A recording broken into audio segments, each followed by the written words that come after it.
এই পৃথিবীতে সবচেয়ে চালাক প্রাণী হচ্ছে শেয়াল। শেয়াল কিন্তু শেয়ালের মাংস খায় না। কুকুর কিন্তু কুকুরের মাংস খায় না। পশু পাখি কখনোই তাদের মাংস তারা খায় না। কিন্তু আমরা মানুষ নিজেদের মাংস নিজেরা খাই। হ্যাঁ, আমেরিকা আমাদেরকে সভ্যতা শিখাতে আসে, মুসলিম জাতিকে। অথচ আমাদের পর্দা আল্লাহ পাক রাব্বুল আলামিন এমন পর্দা করতে বলেছে যেটা ইসলামের বিধান, যেন নারীকে হেফাজত করা যায়।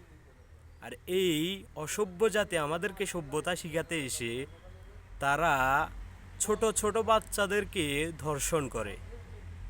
তারা ওই বাচ্চাগুলোর মাংসগুলোকে খায়। দেখেন, কয়েকদিন আগেও কিন্তু আমাদের বাংলাদেশে এরকম একটা চাকমা থেকে অন্য চাকমারা খেয়ে ফেলছে। তাহলে আমরা কি মানুষ আছি? বা মানুষ নেই। কিভাবে আপনি একটা ছোট্ট মাসুম বাচ্চাকে, আপনার আদরের সন্তান, তাকে খেয়ে ফেলতেছে, তাকে ধর্ষণ করতেছে, তার নারী ভুঁড়ি খেয়ে ফেলতেছে, তাকে বারবিকিউ করতেছে? এটা কোন সভ্যতা ভাই? এটা তো জাহেলিয়াত যুগকেও হার মানিয়েছে।